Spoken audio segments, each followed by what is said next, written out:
Buenas tardes, alumnas y alumnos. En esta oportunidad vamos a hablar de derecho procesal ambiental. Para hacerlo vamos a empezar a definir qué es el derecho procesal. El derecho procesal es ese conjunto de normas que establece las reglas y procedimientos a través de los cuales el individuo que ha sido vulnerado en algún derecho regido por la norma sustantiva canaliza a través de los órganos jurisdiccionales predispuestos a tal fin el reclamo a los fines de la recomposición, restitución o restablecimiento de ese derecho vulnerado. Bien, sobre esa base tenemos un derecho ambiental de fondo en el cual se rigen estas relaciones jurídicas, el artículo 41 de la Constitución Nacional, el artículo 28 de la Constitución Provincial, tratados internacionales sobre derecho ambiental y las diversas leyes a nivel nacional, la Ley General de Ambiente 25675 y las leyes de presupuestos mínimos, y a nivel provincial, la ley 11723 y las leyes que regulan determinados aspectos que hacen al uso y goce de los recursos naturales, a la realización de actividades en el marco de un respeto al hábitat, al ambiente, que nos dan el plafón de lo que se llama derecho penal, derecho ambiental de fondo, en base al cual regularemos las relaciones jurídicas entre los individuos, entre los ciudadanos, y en el caso de incumplimiento de este, recurriremos a el derecho procesal a los fines de lograr este restablecimiento, recomposición o compensación en el caso que no sea posible. Acá ya dejo sentado en principio que en materia de daño ambiental, si bien un principio general del derecho es que quien genera un daño realiza una actividad que por su responsabilidad, por su culpa, genera un daño a otro, tiene la obligación de repararlo integralmente, de volver las cosas a su estado anterior. Ahora bien, la materia en la que nosotros estamos hablando, rara vez se puede volver al estado anterior de cosas, en virtud de lo cual resulta necesario buscar algún mecanismo de reparación que sustituya este volver las cosas al estado anterior. Eso como un principal o primer punto de vista para arrancar. El artículo 41 de la Constitución Nacional, a través de la reforma, establece el derecho de los ciudadanos a tener un ambiente sano y la obligación, a su vez, de las autoridades de propender a este ambiente sano. Así como establece la obligación, como les había dicho recién, el deber de reparar a quien genere un daño ambiental, un menoscabo al ambiente. Ahora bien, es necesario para tener por considerado una materia distinta, una materia separada al derecho procesal ambiental que haya un fuero. En nuestro caso consideramos que es importante, sería indispensable para no solo para dotar de un aparato jurisdiccional que tienda a proteger al ambiente de las diversas actividades que ponen en juego no solo este derecho al ambiente sano, sino la vida misma de determinadas especies o recursos naturales que en el marco del devenir, la actividad humana, no solo la actividad industrial, sino la actividad civil, pueden llegar a provocar daños o efectos colaterales adversos e irreversibles como generalmente tienen las afectaciones al ambiente. En la Constitución Nacional, en la reforma del 94, introduce a su vez el artículo 43 la constitucionalización del amparo que, si bien la ley 16986 en el ámbito nacional lo regulaba, le viene a dar un marco importante a los fines de la legitimación activa. ¿Y cuál es el cambio que introduce el artículo 43? Bueno, el artículo 43 dice que todo ciudadano que ante una vulneración de los derechos constitucionales, ya sea un daño real y cierto o una potencial afectación, pero una potencialidad concreta estamos hablando, puede ocurrir a los tribunales mediante una acción rápida y expedita de amparo a pedir la suspensión de ese acto o acción que viola o vulnera o pone en peligro estos derechos constitucionales, y en nuestro caso estamos hablando del derecho ambiental. Esta acción o actividad puede venir de un privado o del mismo Estado. Esto por lo general cuando eh, afecta algún derecho ambiental no lo hace per se a través de uno de sus organismos, sino la característica del daño ambiental en el cual el Estado está involucrado es a través de la omisión del deber de cuidado de regulación, de acuerdo a la normativa vigente, de una actividad privada que lleva adelante este daño. Pensemos en un barrio privado que se realiza sin las habilitaciones correspondientes, sin el respectivo estudio de impacto ambiental, o aún con el respectivo estudio de impacto ambiental, violando los condicionamientos o las normas o las regulaciones que surgen de ese estudio de impacto ambiental. Entonces, lo que se le reclama al Estado es la omisión de ese deber de regulación, de cuidado del ambiente, porque veamos, tanto en el artículo 28 de la Constitución como en el artículo 41 de la Nacional, de la Constitución Nacional, el sujeto obligado claramente es el Estado, o sea, el individuo tiene el deber de proteger y cuidar el ambiente, pero quien es el garante de esta indemnidad, de este derecho al ambiente sano, es el Estado. Por lo tanto, el Estado debe regular las actividades privadas que real, actual o potencialmente puedan generar este daño al ambiente. Bien, adentrémonos un poquito ya en la normativa provincial. La ley 11723 o Ley General del Ambiente Provincial regula la utilización y las actividades que pueden generar daño a los recursos naturales, flora, fauna, ambiente, aire, tierra, atmósfera, agua. Pero a su vez tiene normativa muy importante en lo que hace al estudio de impacto ambiental y a la forma en que el Estado, a través de las autoridades administrativas competentes, en nuestro caso es el organismo provincial para el desarrollo sostenible, garantiza de alguna manera, con su rol de autoridad de aplicación, el derecho a un ambiente sano, regulando estas actividades, enmarcándolas dentro de la norma, dentro del régimen legal, y en caso de incumplimiento, estableciendo las sanciones o el procedimiento administrativo necesario o coherente como para restablecer este cumplimiento. Esto es importante que lo sepamos, este juego que tiene el derecho procesal y el derecho de fondo. El derecho de fondo regula las relaciones jurídicas de fondo, las relaciones sustanciales entre los individuos. Ahora, frente al incumplimiento de lo normado en el derecho de fondo, aparece el derecho procesal como una manera de garantizar o remediar este incumplimiento oportunamente. Entonces, el derecho procesal aparece una vez que ha sido violada una norma, que ha sido violada la norma de fondo. Dentro de la ley 11723 tenemos ciertas normas que hablan de la defensa jurisdiccional.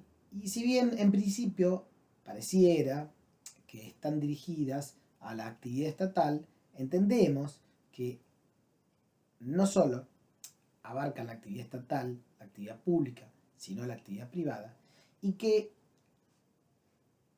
el Estado podría ser tranquilamente sujeto activo de estas acciones que establece la norma. En principio, en el marco del procedimiento administrativo,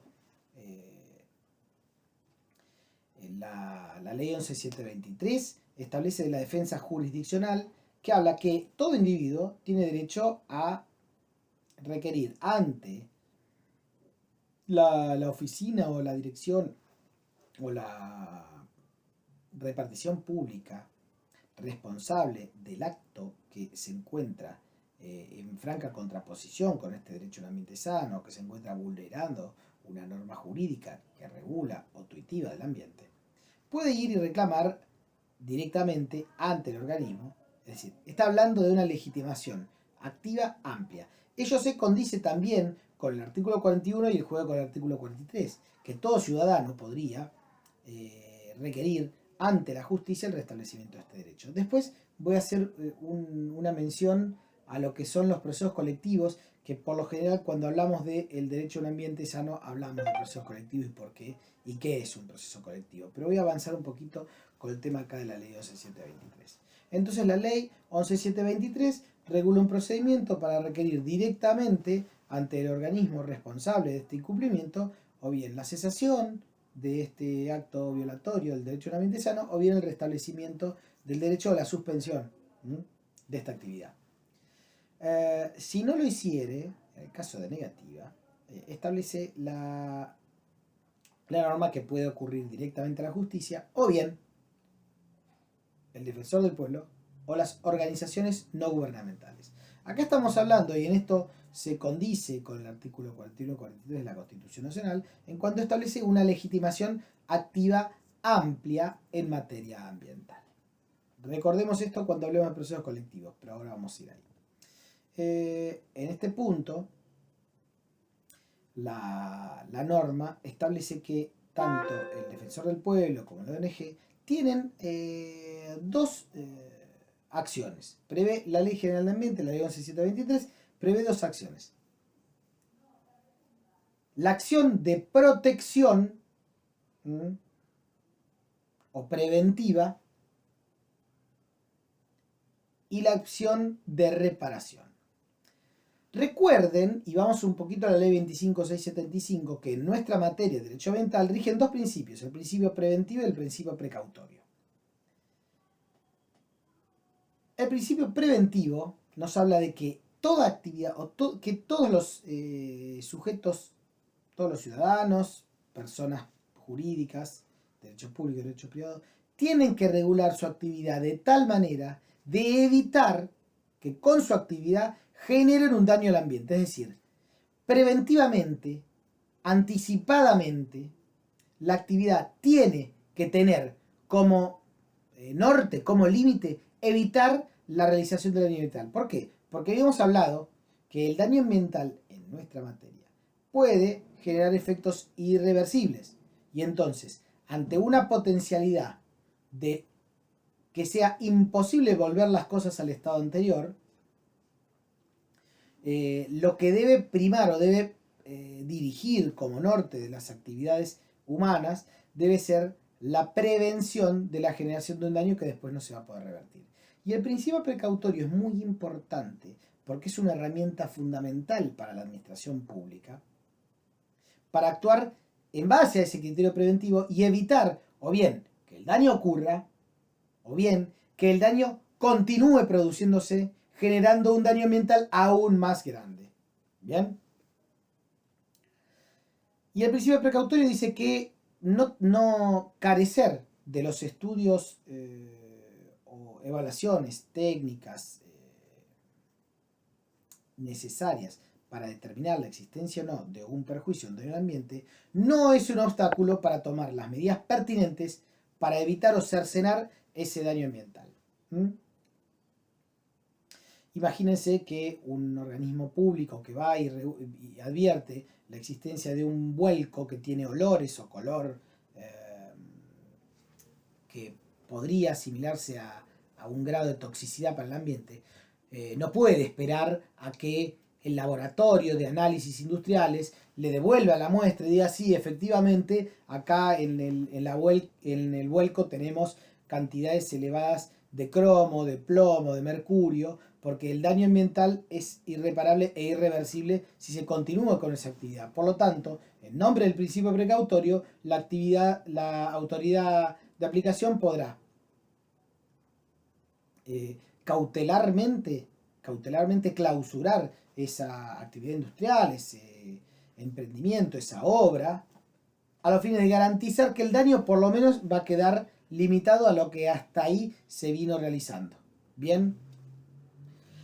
Entonces, volviendo un poquito, las acciones que prevé la ley 11723, tenemos dos acciones, la acción preventiva y la acción reparadora. La acción preventiva, como su nombre lo dice, busca que ante la eventual o potencial generación de una actividad dañosa para el ambiente, el juez suspenda preventivamente esa actividad o esa obra hasta tanto se realicen las evaluaciones pertinentes que permitan garantizar que no va a ocurrir daño, que no va a haber un daño, o que esa actividad no es riesgosa, o que no está fuera del riesgo permitido. Recuerden que en las sociedades modernas como la nuestra, no existen actividades inicuas. Es muy difícil encontrar actividades inicuas. Uno prende un auto y ese auto realiza combustión a base de explosión de hidrocarburos.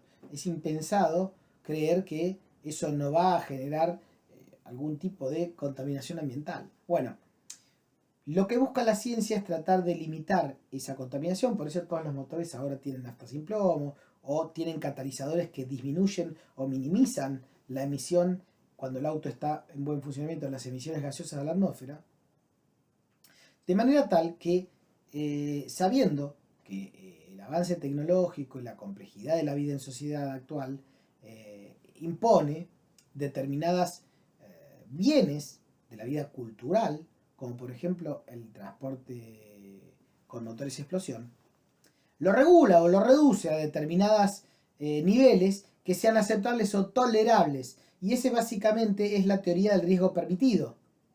La norma, el derecho, solamente va a atacar o solamente va a sancionar cuando la actividad realizada por el individuo, por la persona física o jurídica, exceda ese riesgo permitido. Como por ejemplo podemos hablar de volviendo al ejemplo de los automóviles. Sabemos que el automóvil es una máquina potencialmente riesgosa, que puede provocar daños a las personas o a los bienes. Bueno, ¿cómo hacemos para compensar esta actividad que es lícita con esta consecuencia, que es ilícita, que es intolerable, que es el daño a las cosas, a la muerte? Bueno, regular, por ejemplo, la velocidad de circulación. Entonces vamos a tener en calles la velocidad máxima son 30 km por hora, en avenidas será 60 km por hora, en ruta será 90, 110, en autopista 130, y así de alguna manera establecemos parámetros en los cuales una actividad que es potencialmente dañosa la reducimos a determinados estándares que de alguna manera van a reducir ese potencial riesgo. Entonces el riesgo que queda dentro de la norma es el riesgo permitido. ¿Qué es lo que sanciona el incumplimiento? Sanciona la violación, el exceso de ese riesgo permitido. Bien, en ese orden de ideas, todo de acuerdo a la ley de ambiente podemos ocurrir ante la justicia por la acción preventiva a los efectos de evitar que esa actividad dañosa provoque o haga efectivo ese daño. Entonces, en este sentido, no es necesario que la actividad haya empezado a funcionar. Por ejemplo, pensemos en una obra que se encuentra en estado de evaluación en la autoridad de aplicación y está pronta a obtener el certificado de aptitud ambiental y va a empezar a funcionar. Y un individuo, una ONG, el defensor del pueblo mismo, advierte o encuentra que la realización de esta actividad puede o conlleva un íncito, un perjuicio para el ambiente, para este derecho al ambiente sano. Le podrá requerir directamente al juez que suspenda la realización de la obra, que suspenda la inauguración de esa actividad, hasta tanto se garantice mediante el proceso correspondiente, mediante las evaluaciones técnicas correspondientes, que esa actividad no va a generar un ambiente sano, o bien que, pudiendo generarlo, que existe un mecanismo de reparación o de minimización de ese ambiente, de ese daño, para que esté dentro de lo que habíamos hablado ahora como riesgo permitido. Bien, esa es la acción preventiva. A su vez, tenemos la acción reparatoria o reparadora, que viene cuando esta actividad ya se inició, ya empezó a generar efectos y generó un menoscabo o un daño al ambiente.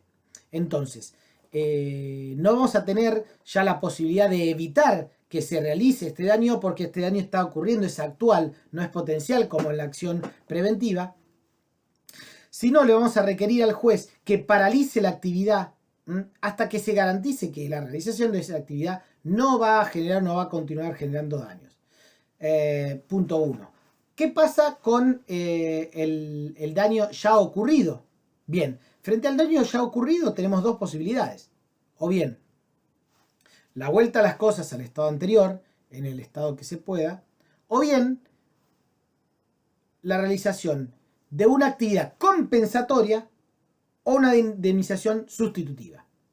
¿Qué sería una actividad compensatoria?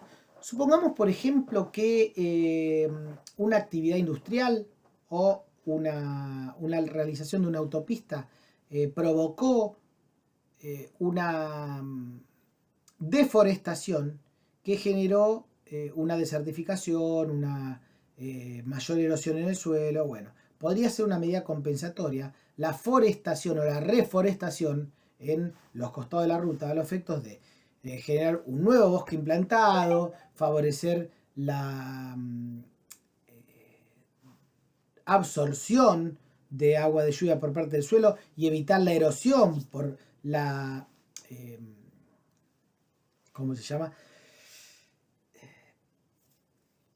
Por la pérdida de la capa fértil, que son los primeros estratos de la tierra, generando los beneficios que ya todos sabemos que tiene la forestación, la baja de la temperatura, el intercambio de carbono por oxígeno, la retención o absorción de líquidos para el suelo natural, la evitación de la desertificación, ser el hábitat de un montón de especies de aves, de reptiles, etcétera, etcétera, favorecer la biodiversidad y un montón de cuestiones que son favorables o benéficas de los ambientes o los hábitats boscosos. Y por último, lo no deseado es cuando ya es imposible retrotraer las cosas al estado anterior, es imposible o es insuficiente cualquier acción compensatoria que se pudiera hacer, y entonces entramos en la indemnización sustitutiva, mediante la cual se busca reparar este perjuicio dotando al ambiente que ha perdido irreversiblemente un servicio ambiental de otro servicio ambiental o de una infraestructura para la comunidad que de alguna manera compense la pérdida que ha tenido.